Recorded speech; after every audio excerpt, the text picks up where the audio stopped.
I think a good one to end on. I think that would be a good laugh. Okay. Uh, I'm going to keep my powder dry on all these, I think. Until yeah.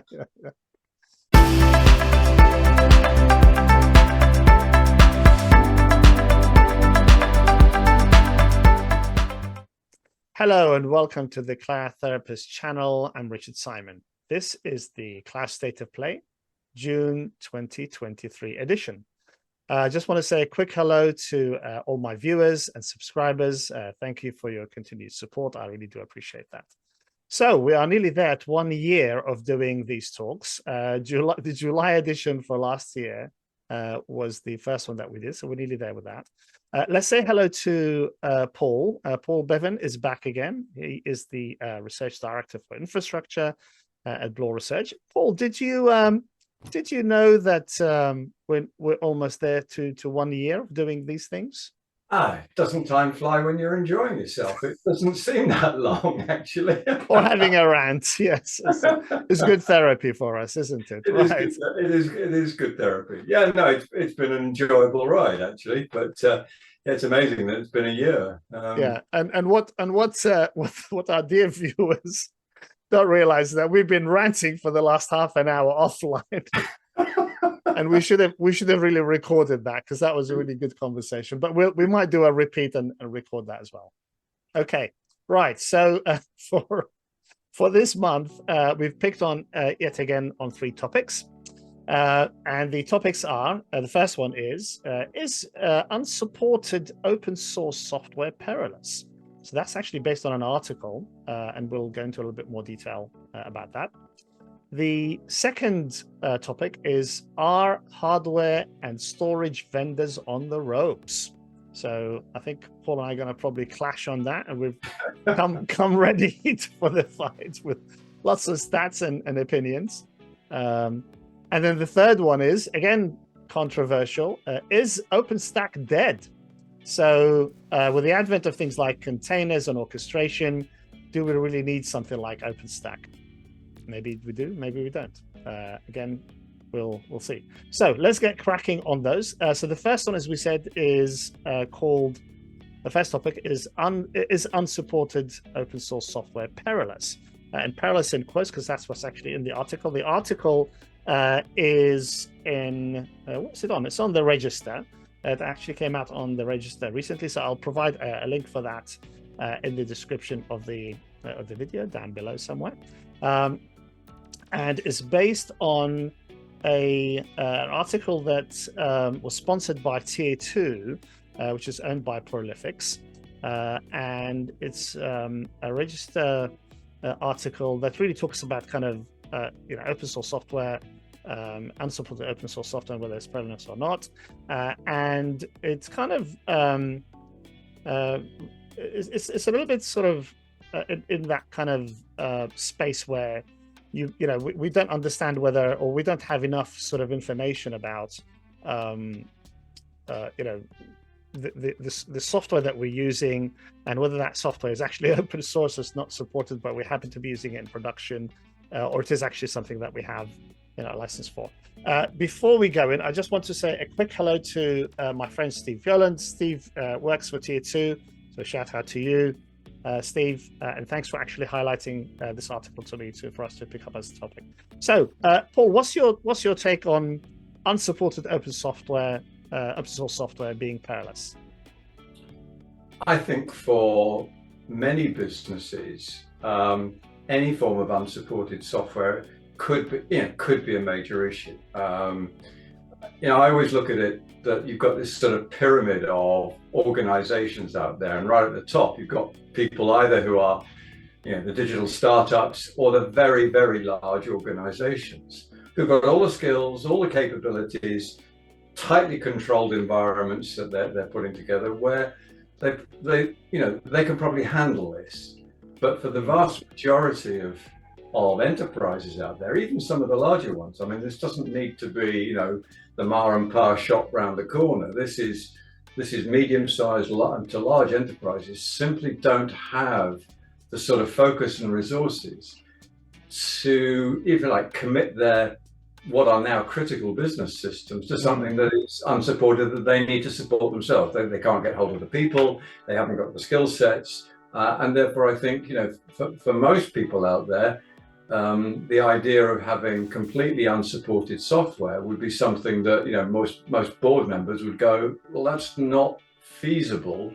If we lose functionality, or we lose access to the systems, and we can't put it right, and we haven't got a support contract, it's a bit like breaking down on the motorway, and you haven't got a breakdown policy. It's expensive, it's time consuming while you wait for the people to turn up, all those sort of issues. And we've spoken about this before, is that business has become so reliant on information technology. It is part of the business now. It's not an add-on.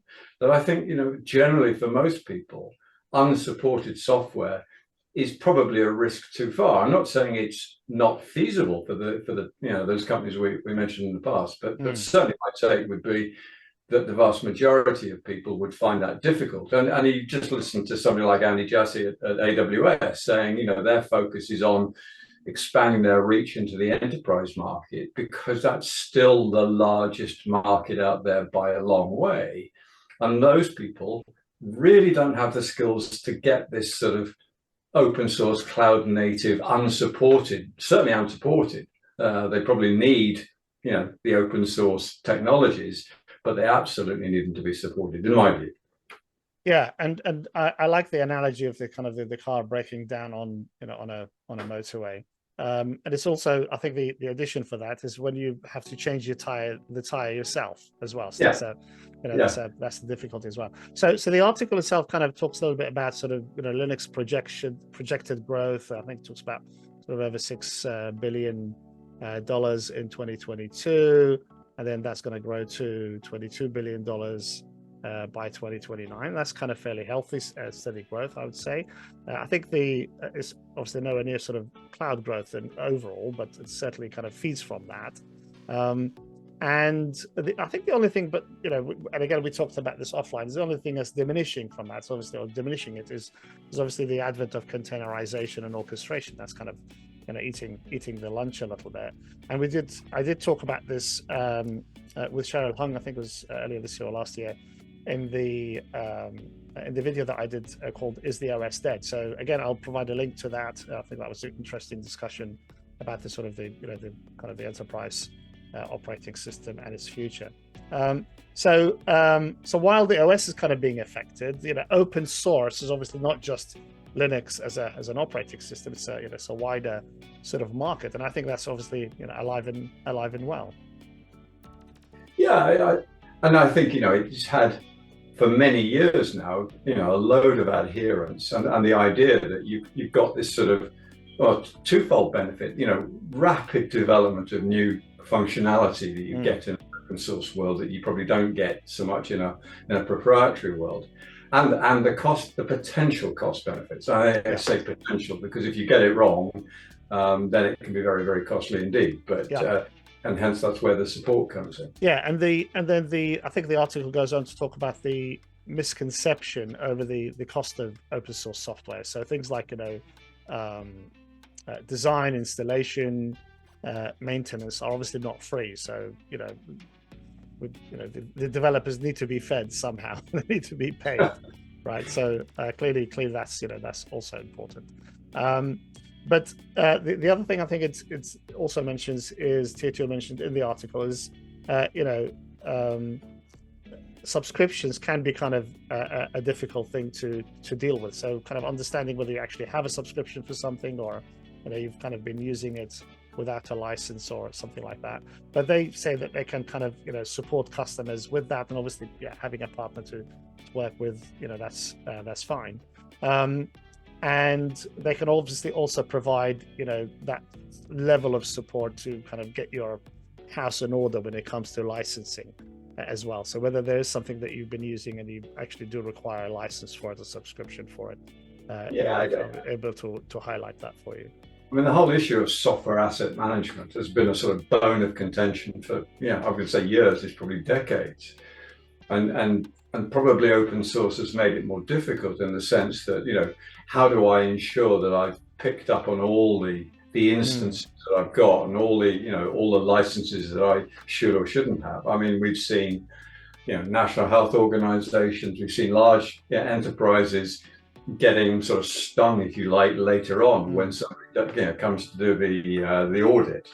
And again, in open source, how do you do the audit and those sort of things? But the software asset management industry has been slow to get to grips with it, and I think many organizations have been lax in governance in managing it too. So I think that's an issue. Yeah, the article also mentions, quite important, is what happens when you go alone, when you go it alone. So it kind of talks about, okay, sure, so you can go and get sort of community support, and that's fine if you're kind of experimenting and doing stuff that's non-production, or if you're kind of developing a new application and you want to try different architectures or different libraries or something like that, and when you're testing something new, I think that's fine.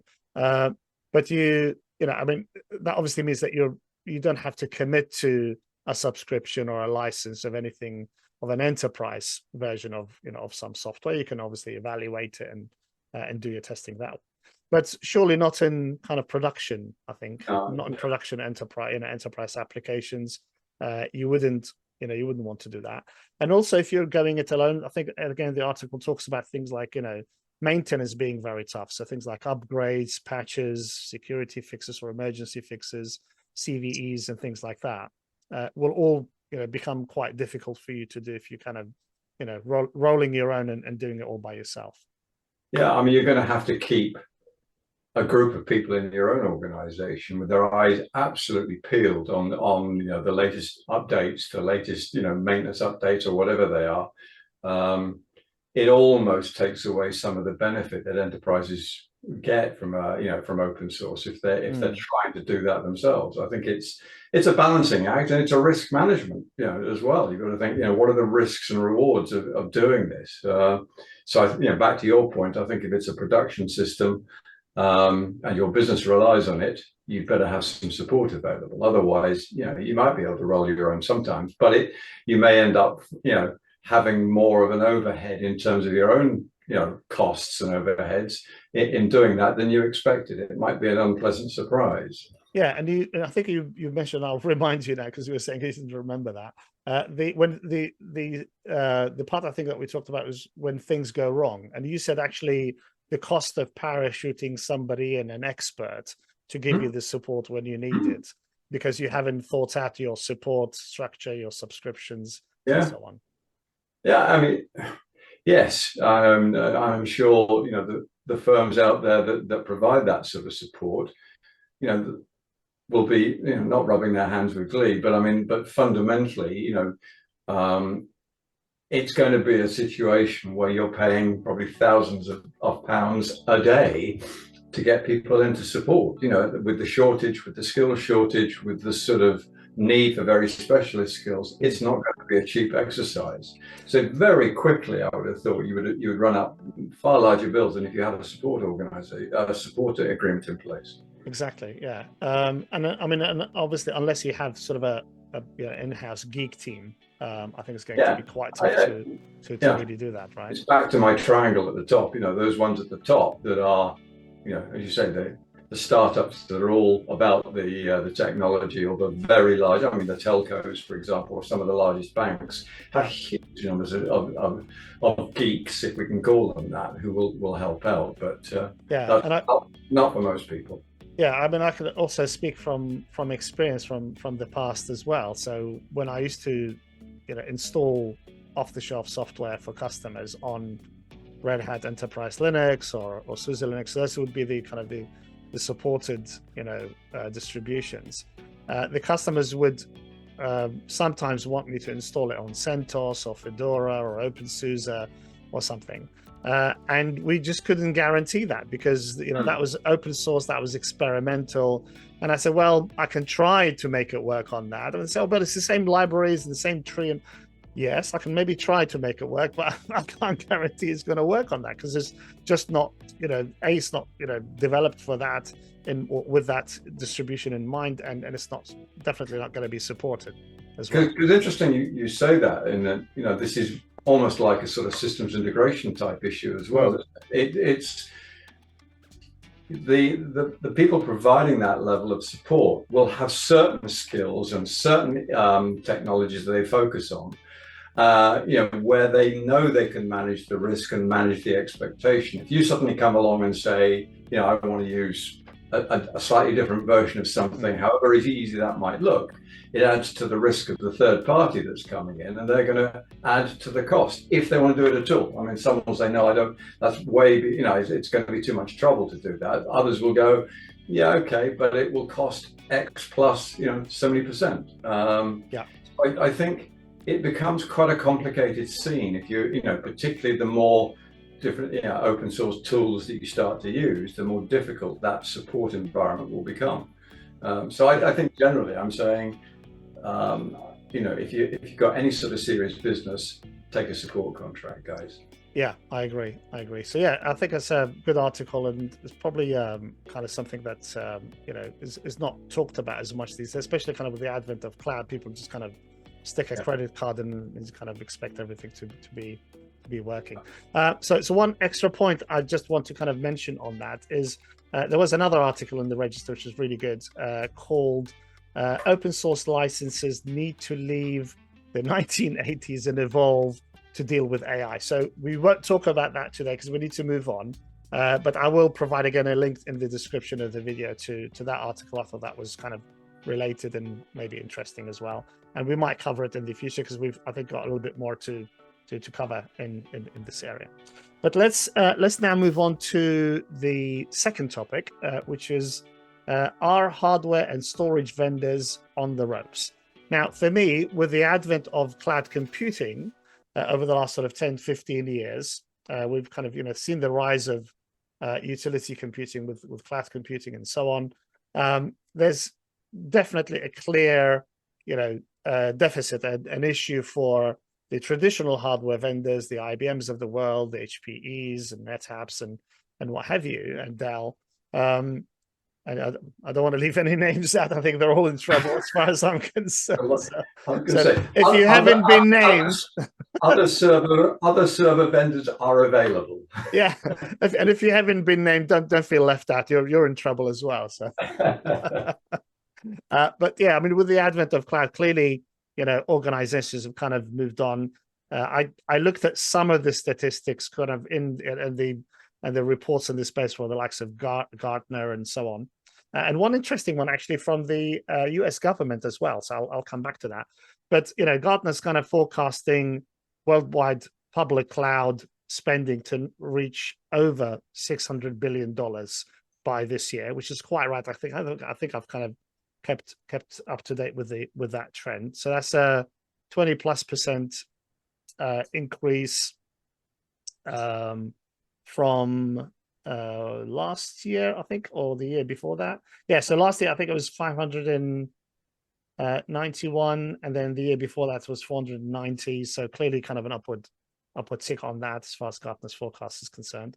And then the again Gartner report on saying that half of the enterprise IT spending is going to be shifting to cloud by the year 2025. So again, I think that's a damning report, in terms of sort of where spending is going. I know you're shaking your head because I know you're going to come back. Going to come back with some numbers. I can't wait. Yeah. And there's more statistics, but I'll let you come in. So I don't dispute the cloud figures. Well, I mean, you can dispute what's included in the cloud figures, but I don't dispute the growth of cloud. You and I have had this sort of jousting match once or twice before. Is that cloud is both a consumption model that can be both in the public or private, as well as all the tools that need to go together to develop cloud applications. They don't need to run necessarily in a AWS, GCP, or Azure data center. They can be, some other clouds. It's a bit like our server vendors. There are other cloud providers, and there are private clouds, and there are hybrid clouds. And so from my perspective, are the existing vendors that we've been talking about, the Dells, HPs, Lenovo's, Inspur's Supermicros, are they really on the ropes? I mean, I've seen it, IDC reports for the first quarter of this year, and interestingly, the second quarter results are just coming out now, so they might unstitch me completely, and shortly from what I've seen. But certainly, first quarter overall server market grew by 6.8%, to reach was it 97 billion in the quarter, just for servers. Shipments were up 5.4% at 29 million. And these are not the homegrown, AWS building their own or even OVH building their own. These are the, Dell, HP, Lenovo, Inspur, Supermicro, and the original, the Chinese ODMs as well. So they're all in there. So from a server perspective, there is still growth in the market. Where you're seeing HP particularly, and Dell as well, looking as if they're on the ropes, is of course that the PC market has collapsed.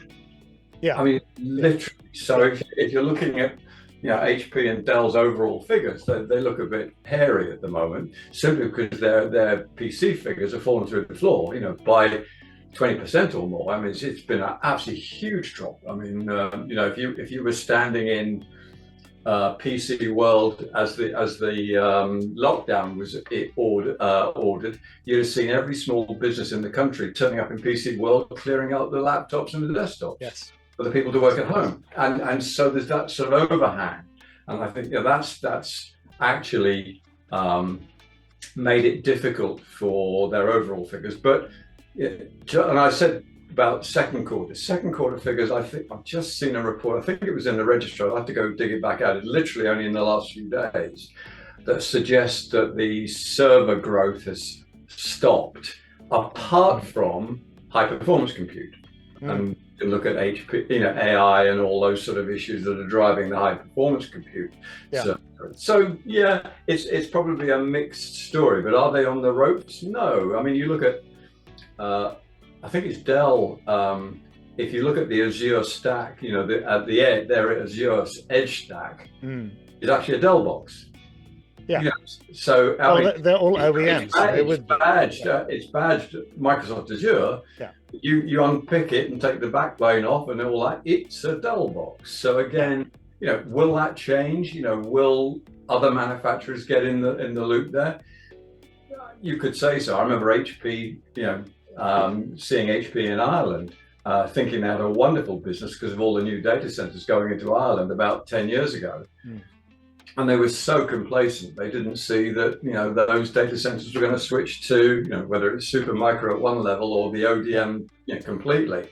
So, are they on the ropes from a server perspective? No. And I think, Edge has changed that because they're actually better placed to do edge computing. I think the existing server manufacturers are probably, favors the traditional manufacturers rather than the sort of build it yourself approach. AWS, I think, will always build their own, I have a feeling, but I think Google and Microsoft and other clouds will simply be rebadging HP or Dell, from my perspective.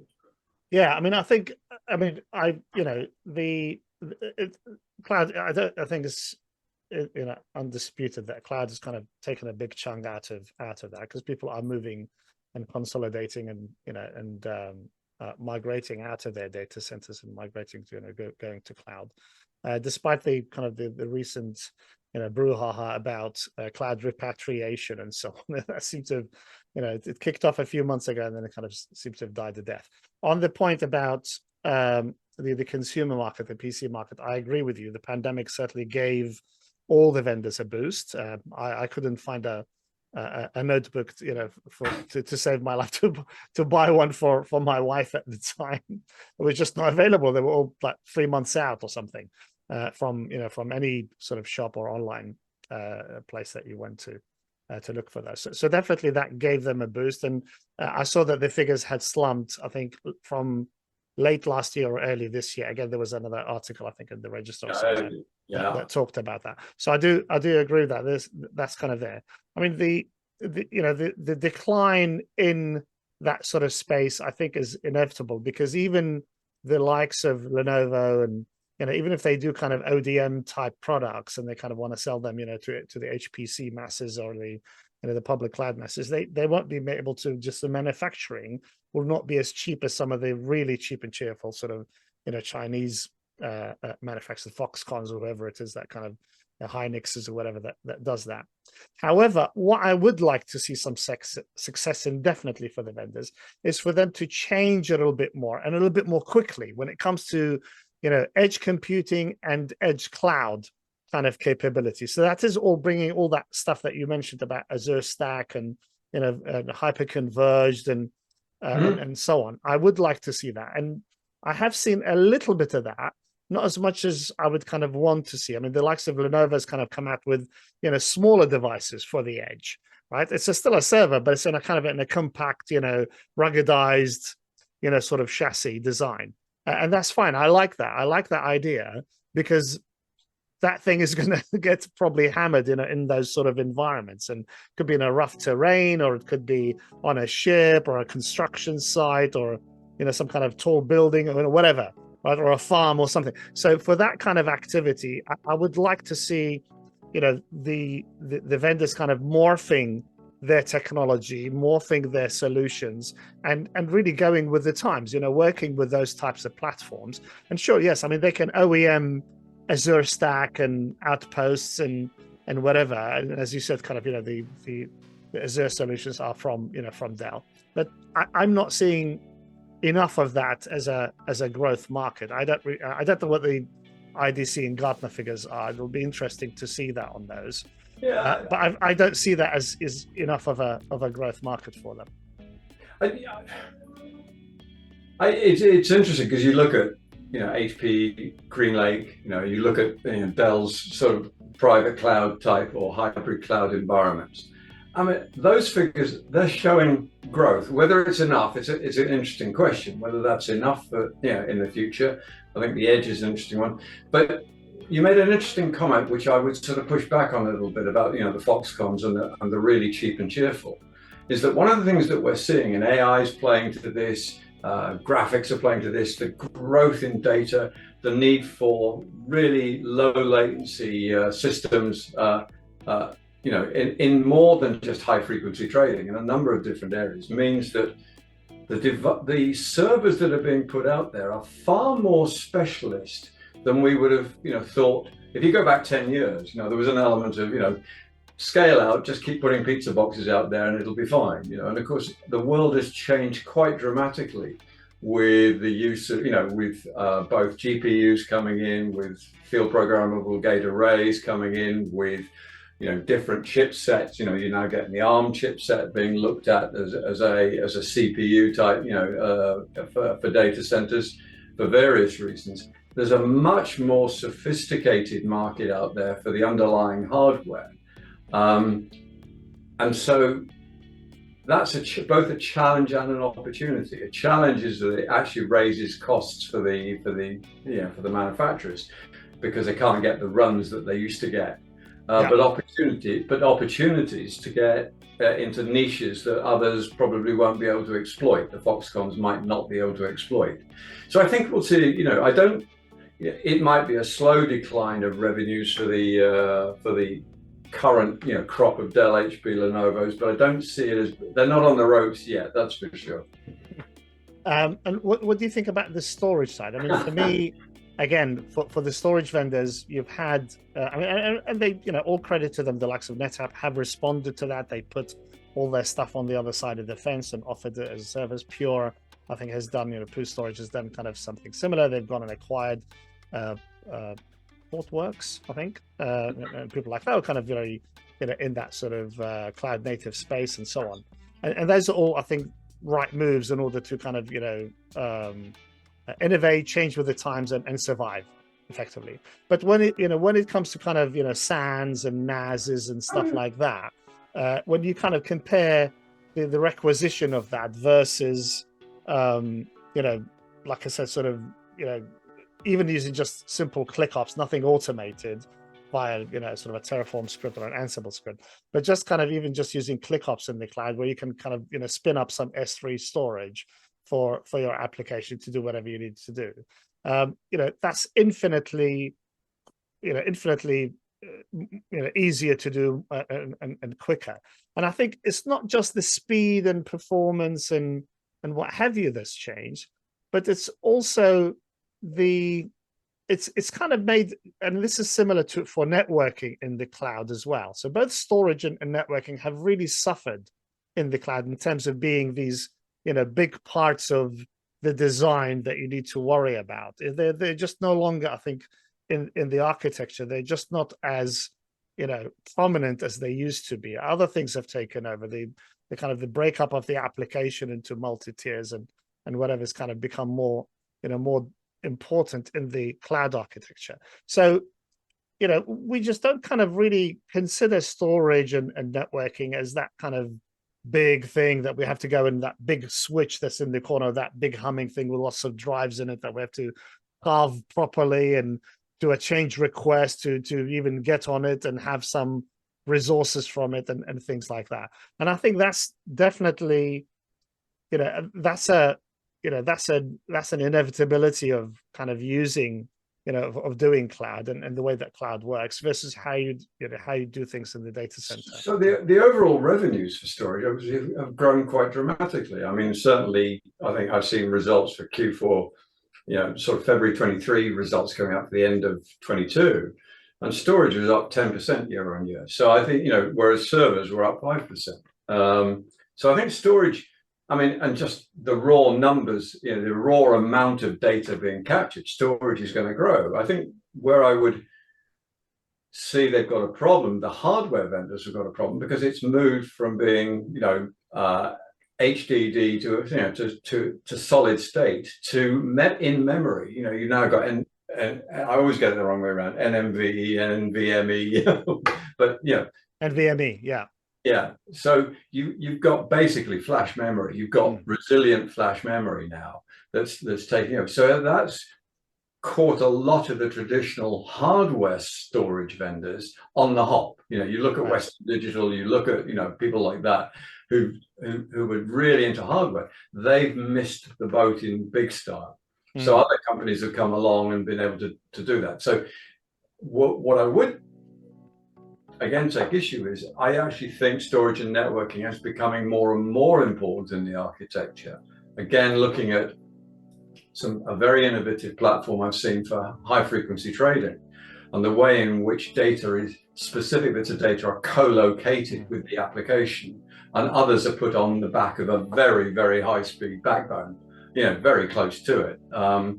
Because of the latency issues, they had to think about that. And we're talking to that particular vendor of this. They'd started out in financial services and are now finding that, in e-commerce, with all the issues we've got e-commerce, or the credit card companies are all finding the same sort of issues that says they've got, thousands of remote users, and actually the way in which they architect their platform has got to be quite specific for the application. Really interesting. And I mean, you and I have talked about, some of the new cloud networking companies out there. I think, some of those challenges, there's a real need to architect it properly from a software perspective, and that will have hardware implications behind it. So I think overall storage is growing like fury, but I think a lot of the traditional hardware vendors have missed out big time. And I think there's a whole batch of new, people come along,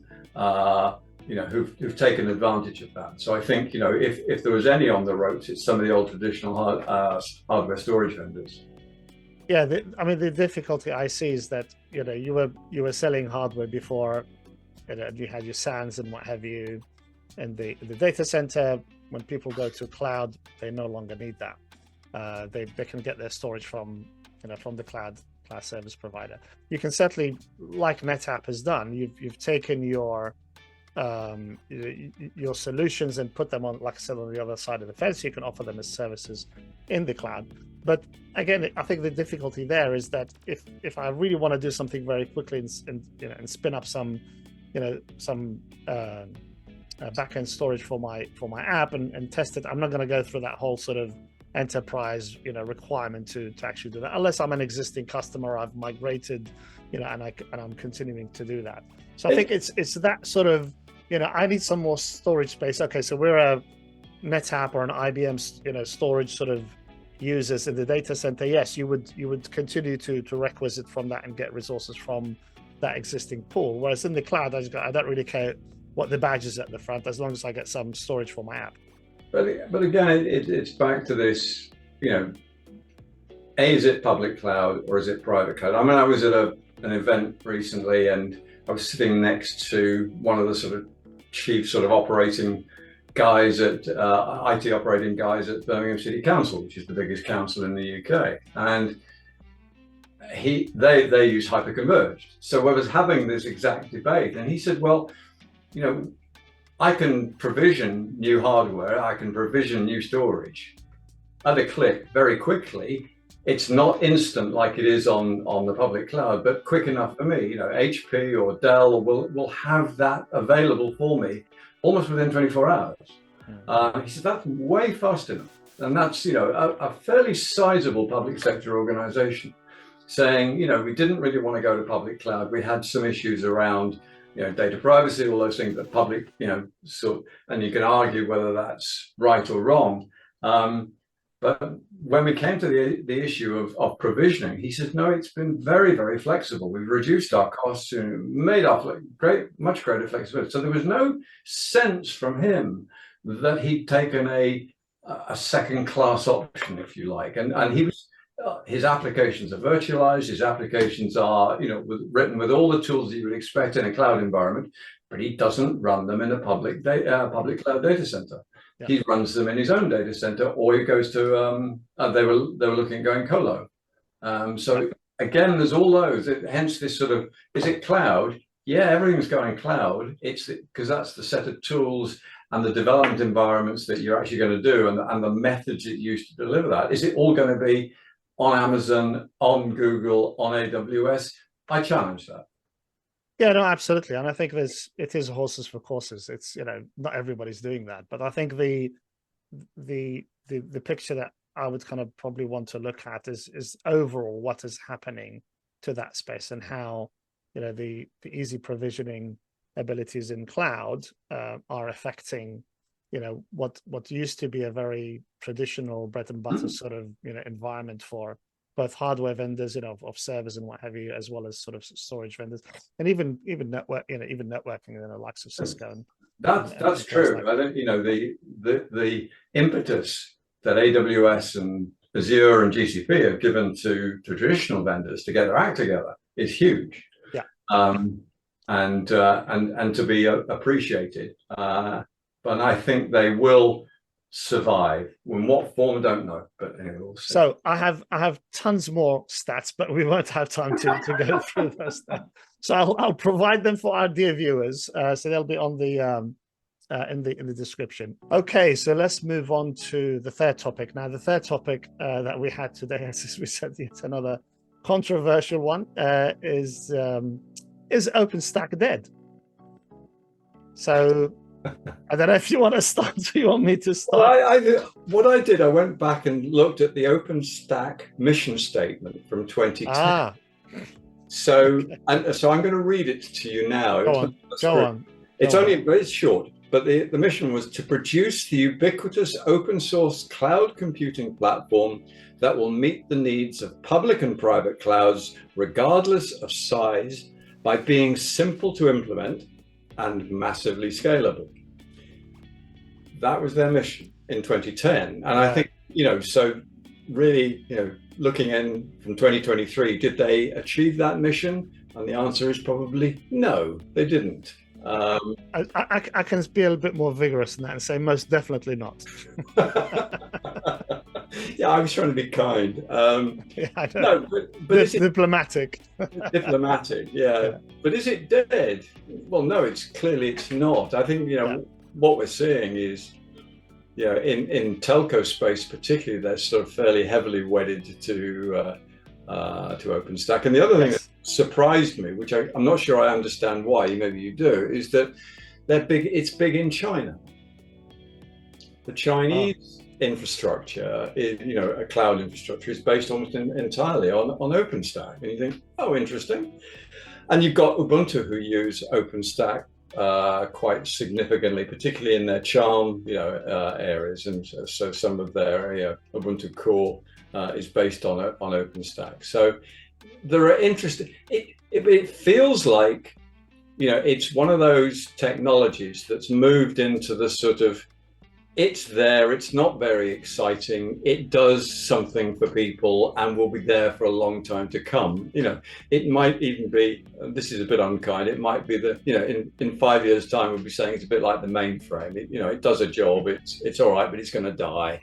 It hasn't died yet. But the one that was interested me was where they failed most was by being simple to implement, and they obviously made it very difficult to implement, didn't they?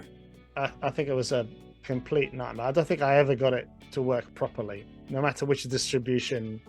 And I worked for at least 2 vendors that actually had OpenStack as a product, as a solution, and I think I struggled with both of them. So I think for me, the writing's been on the wall for many years. It has retreated into the telco space, as you said. That's quite correct. And there's still vendors that are sort of doing it, but there has been other telltale signs since then. So, for example, the OpenStack Foundation, I think, is now called the Open Infrastructure Foundation. So they're kind of de-emphasizing OpenStack itself. I don't know what the attendance figures for their conference is, but I think they used to have the conference twice a year, just like their releases. But I think now they've gone down to once a year when they do the conferences. I'd certainly like to see what the attendance figures are for the Open Infrastructure Foundation conference. So yes, that used to be twice a year. I think that's gone down to once a year. And really, again, with the advent of containerization and orchestration platforms like Kubernetes, I don't really need another virtualization layer. I don't need any of that complexity of almost recreating the hardware in a virtual environment. I mean, it's not even kind of as sophisticated as as things like KVM or dare I even say vSphere from VMware. It's just not as, and it's extreme, as we said, it's extremely complicated. And we've seen some real howlers on it. I mean, people have, invested in, like HP before they became HPE, invested in it with their HP Helion. And that was supposed to be a private hybrid, whatever type of cloud, that was based on OpenStack, and that's dead. They killed it within, X amount of years of kind of having to, trying to launch that. I think it definitely suffered from having too many cooks. I think there were too many of the vendors jumped on that, and then they all started to have their own ideas. They all wanted their own versions, if you like. They're all trying to get their ideas into it. I think it became horrendously complicated. And also, I mean, again, the open source vendors, tried and failed to kind of make it a success. I mean, we certainly struggled with it, as far as I remember. The Red Hat have dropped it. SUSE has dropped it after that sort of debacle of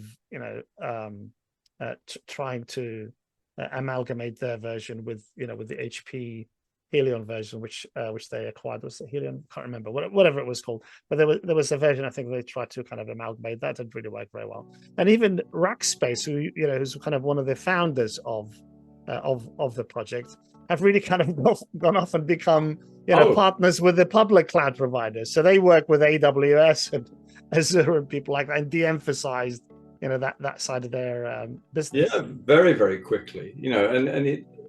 I think even from the start, there were questions about the way in which both the technology was put together, but also the sort of structure of the organization was always going to be a problem. And you had was the other one of the other founders of the Department of Defense or something in the States? It was NASA. NASA, I think, was NASA, one of the that's other right, wasn't it? It was NASA. And you think, these are not, and Rackspace, bless them, they were not the sort of fast-moving, innovative type software development organizations that were probably needed at the time to do it. And the minute that the HPs of this world came on with their sort of corporate structures, they were just going to slow it down and make it more complex, which is exactly what happened.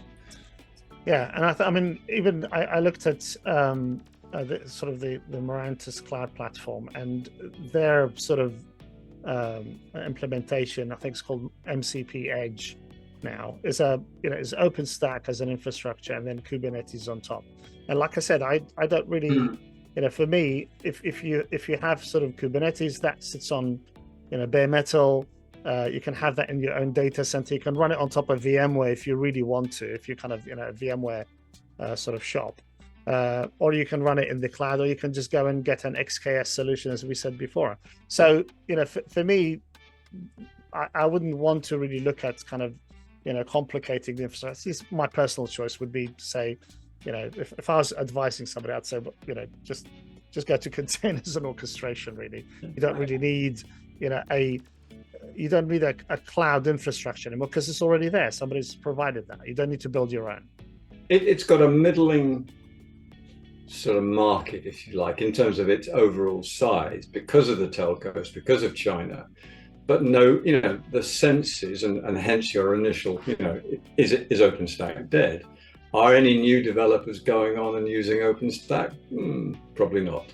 Yeah, and China, I think, because it's open source, they'll use it, and they're not really into kind of updating stuff. They don't have that sort of, I think, approach of very few, I think, environments and enterprises really kind of require that sort of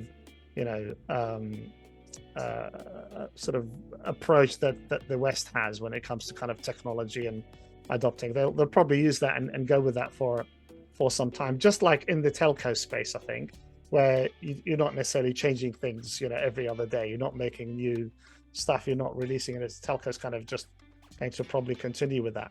Having said that, though, I think pretty much all of the stuff that used to be exclusive in that sort of OpenStack space, with things like network function virtualization and so on, all of that stuff I think is now can be containerized, and I've certainly seen solutions for that, and I've seen, I think, announcements around that as well. So a lot of that kind of exclusivity that really OpenStack used to have, you can really achieve, I believe, in a Kubernetes environment. Now, I might get lots of comments of people saying, "How dare you?" and you're nowhere near that. And I'm happy to eat my words on that. People can kind of have different opinions, and I would like to, I'd like to sort of learn from people in terms of kind of that are close in that space. So anybody watching that, please drop a comment. But I think certainly that kind of mainstream sort of space that it had is lost that. Yeah, I think you're right. I think it will have a role to play in the IT, infrastructure space and the IT development space for many years to come. But it's not going to be at the leading edge of what's going on, and it's not going to be something that the new generations coming through are going to turn to, is my sense. So ultimately, a bit like mainframes, it will slowly. But you've seen how long mainframes have lasted. OpenStack will be around for a long time. Yeah, I bet it won't be as long though. Probably not.